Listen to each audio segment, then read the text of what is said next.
Action! Oh, yeah.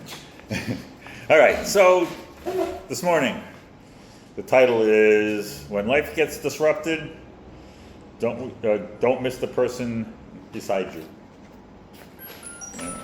So, question is, Not you. first question, and I'm going to, how did this week go? How did this week go according to what you planned this week? Real quick, just good or bad?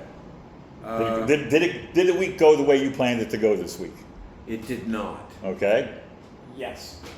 Yes. Oh, well. Heck no. And mine didn't go the way I planned. All right. So, for those of you who said no, give me 2 words to describe where or how it went off course. Just 2 words. Grieving and longing. Okay. You guys were good. Earl? Between doctor's appointments and family obligations. All right. And for me, it was 2 days I had to spend at my daughter's house because we hadn't had electricity and a tree down in my yard. That's still occupying mental space. All right. So, our passage today is from Mark 4, 35 through 41. All right. Now, when they had left the multitude, they took him, Jesus, along in the boat as he was, and other little boats were also with him. And a great windstorm arose, and the waves beat into the boat, so that they were already filling. All right.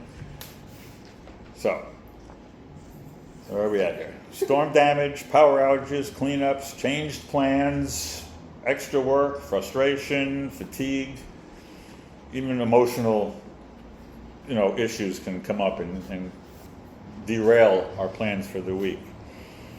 So when life gets disrupted, most of us actually go into task mode, right? We just like, okay, gotta get into solving this problem. Or sometimes we'll do tasks to avoid whatever that problem is. So we look at what is broken, what needs to be fixed, what needs to be moved, what needs to get done. And those aren't necessarily wrong that we look into those things. That's, we are to take responsibility. But here's where the danger lies in that. We can become so focused on handling the problem that we stop seeing the people who are going through it with us.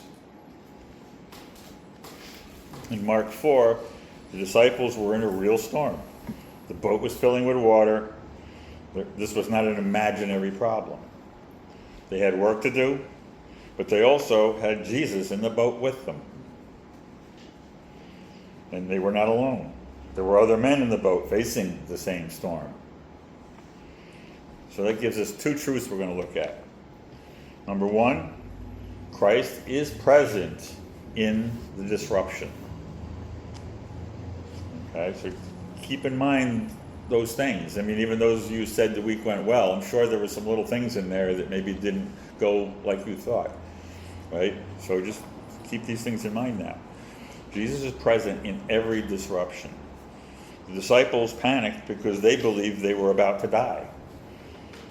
But Jesus was still in the boat. The storm didn't remove his presence. The disruption didn't cancel his authority. And it's the same thing is true for each of us. When our plans fall apart, Christ is still present. When our home is disrupted, Christ is still present.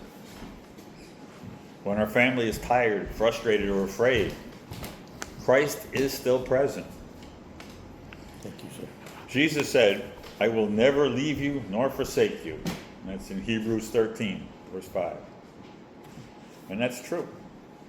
He's promised that. And we know he keeps his promises. Because Christ is present, we don't need to respond in fear. We don't need to respond with irritation or trying to control everything that's occurring. We can pause, we can pray, we can listen. Then we can act. And this is actually exactly what I've been working on now for about 2 months within my devotions and things.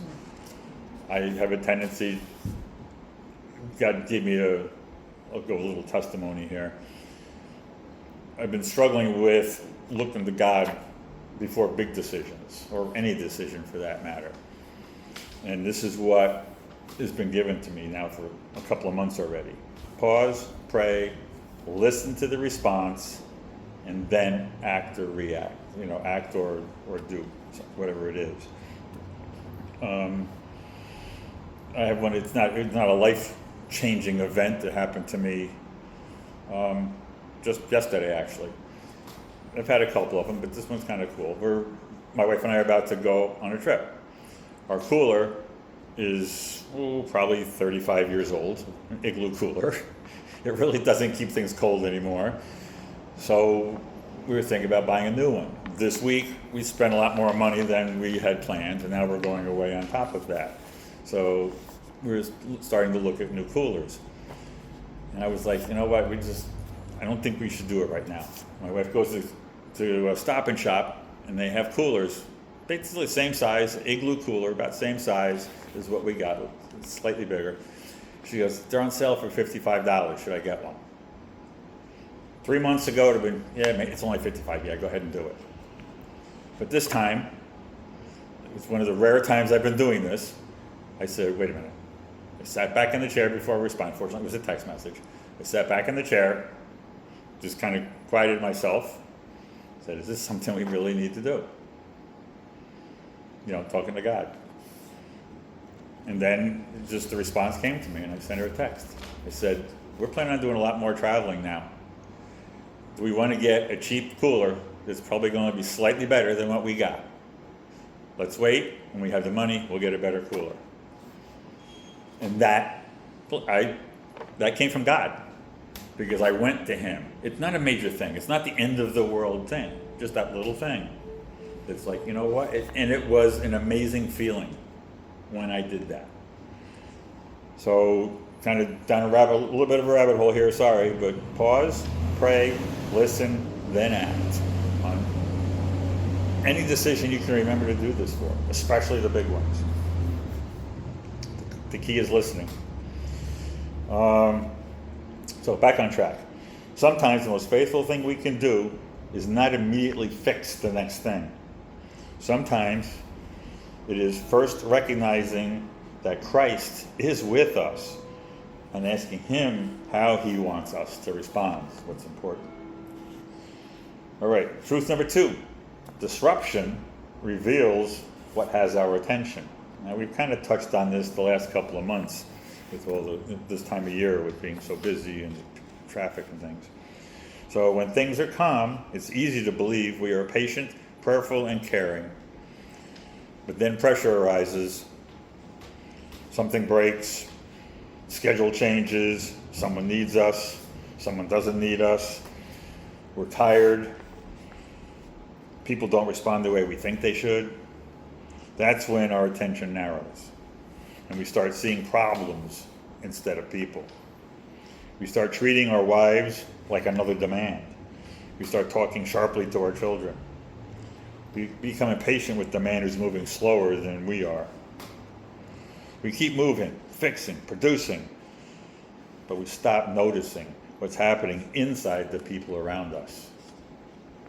The storm may not create that response, but it does expose it. So the question is not only what needs to be fixed. It's a legitimate question. But the deeper question is, who is going through this with me? And what do they need from me? Philippians 2, verse 4 says, "Look, let each of you look out not only for his own interest, but also for the interest of others." And a little side note, that doesn't mean you ignore yourself.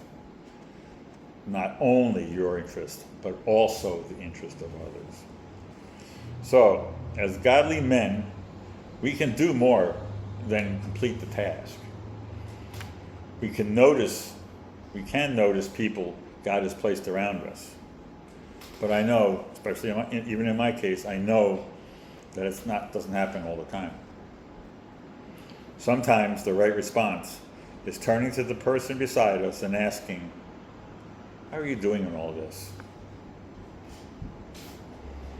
So challenge is think about the disruptions you're dealing with right now.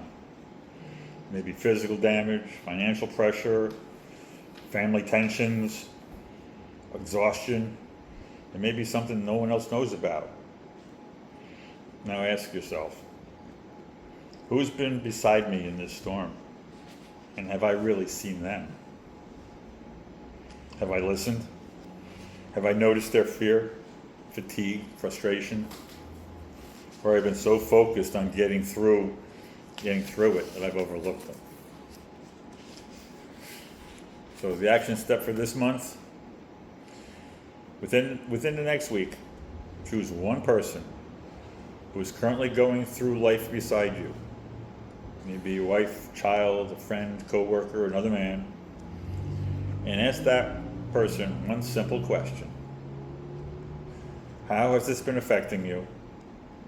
And what do you need from me? Then don't interrupt. Don't defend yourself if it's something you've done wrong. Don't immediately try to fix anything or everything. Listen.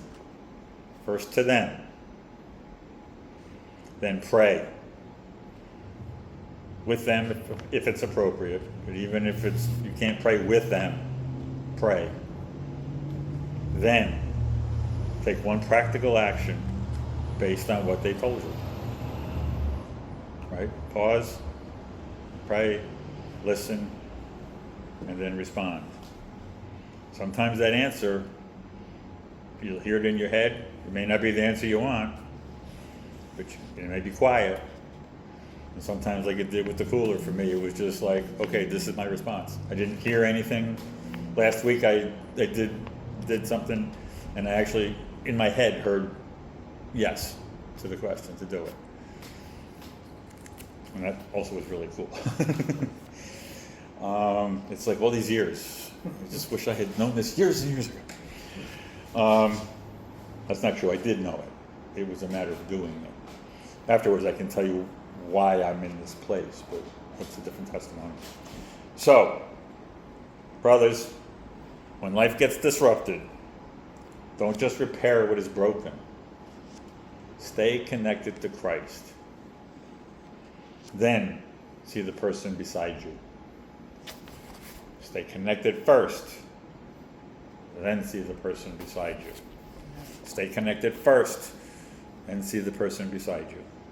Put your mask on before you put your mask on your child.